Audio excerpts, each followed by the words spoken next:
Hello जी, नमस्ते, राम राम। ये है हमारा इंस्टाग्राम, आप हमें यहाँ पे भी फॉलो कर सकते हैं।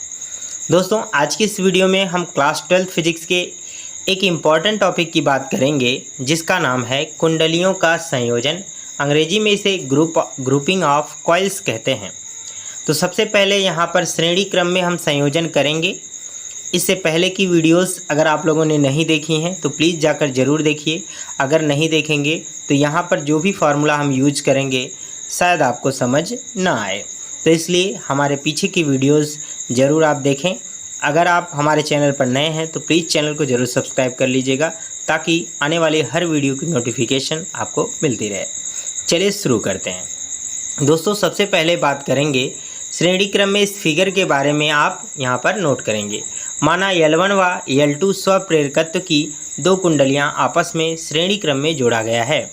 माना कि किसी क्षण इनमें I धारा प्रवाहित होती है, तब कुल प्रेरित विद्युत वाहक बल E उनके अलग अलग विद्युत वाहक बलों के योग के बराबर होगा। ये आपको समझना है, ध्यान से देखिए। जैसे आप प्रतिरोधों का संयोजन पढ़ते हैं, ठीक उसी तरह से श्रेणी क्रम में हम दो कुंडलियों को जोड़े हुए हैं। इसके अलावा आप तीसरी, चौथी, पांचवी कुंडली भी जोड़ सकते हैं। आप जानते हैं कि श्रेणी क्रम में जब हम किसी कॉइल, प्रतिरोध या फिर कैपेसिटर को जोड़ते हैं तो उसमें प्रवाहित होने वाली धारा सभी में एक समान होती है। धारा समान होती है, परंतु इनके विद्युत वाहक बल क्या होते हैं, अलग अलग होते हैं। तो जैसे वहाँ पर हमने विभव अलग अलग देखा था, ठीक उसी तरह से यहाँ पर विद्युत वाहक बल अलग अलग हैं, जिसे हम E1 और E2 से प्रदर्शित कर रहे हैं। और इन सभी का जो वैल्यू होगा वो E के बराबर होगा। आइए इसे और आगे समझते हैं। ठीक है, थोड़ा सा आगे बढ़ाएंगे इस टॉपिक को और यहाँ समझने की कोशिश करेंगे। देखिए, हमने बताया कि कुल विद्युत वाहक बल E उनके अलग अलग विद्युत वाहक बलों के योग के बराबर होगा। तो हमने यहाँ पर देख लिया E1 प्लस E2 हो जाएगा। और हम जानते हैं, हमने फैराडे का नियम पढ़ा है, या E बराबर होता था d∅dt।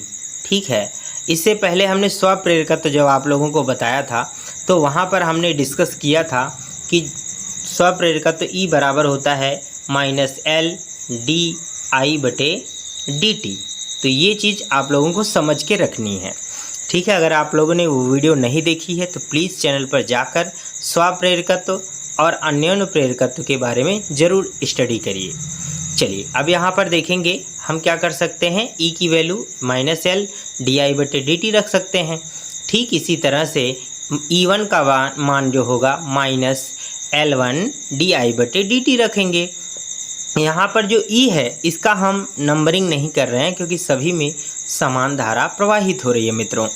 ठीक है, आगे बढ़ते हैं। यहाँ पर -di/dt कॉमन हो जाएगा और दोनों पक्षों से di/dt कैंसिल हो जाएगा और माइनस से माइनस भी कट जाएगा, तो सिर्फ इधर L बचेगा। L बराबर हो जाएगा L1 प्लस L2। आइए अब हम अगले टॉपिक की तरफ बढ़ते हैं। ठीक है, अगला है हमारा मित्र समांतर क्रम, जिसको हम पैरेलल सीरीज कहते हैं या इन पैरेलल सीरीज भी कह सकते हैं। ठीक है, चलिए यहाँ पर भी वैसा ही हम काम करेंगे। क्या समझेंगे, यहाँ पर देखिए हम बात करेंगे। माना L1 तथा L2 स्वप्रेरकत्व की दो कुंडलियाँ आपस में समांतर क्रम में जोड़ा गया है। माना किसी क्षण इनमें से I धारा प्रवाहित होती है। तो आइए समझते हैं। अब यहाँ पर फिगर के बारे में थोड़ा सा ध्यान दीजिए। यहाँ पर सभी का विद्युत वाहक बल अब की बार क्या होगा, सेम होगा, परंतु धारा अलग अलग हो जाएगी। I बराबर I1 प्लस I2। ऐसा हम लोगों ने प्रतिरोध वाले में भी देखा होगा। ठीक है, मैंने देखा है, आपने भी देखा होगा, तो ये चीज़ें आप जानते होंगे। चलिए आगे बढ़ते हैं मित्र, इसमें आगे समझने की कोशिश करेंगे। इसके बारे में I बराबर क्या हो जाएगा, I1 प्लस I2। फिर यहाँ हम T के सापेक्ष अवकलन करेंगे, तो यहाँ हो जाएगा di/dt और यहाँ पर I1 के लिए di1/dt हो जाएगा।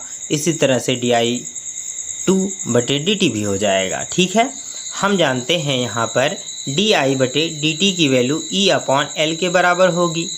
ठीक है, कैसे होगा, जैसे आपने देखा था E बराबर था -L di/dt, ये तो आपने देखा था। तो आप एल को इधर ट्रांसफ़र कर सकते हैं ना। तो ये हो जाएगा ई, यहाँ देखिए ई बटे क्या हो जाएगा, एल बराबर डी आई बटे डी टी हो जाएगा। आप इस माइनस का टेंशन छोड़ दो, ठीक है, माइनस रहेगा भी तो दोनों पक्षों से कट जाएगा, ठीक है।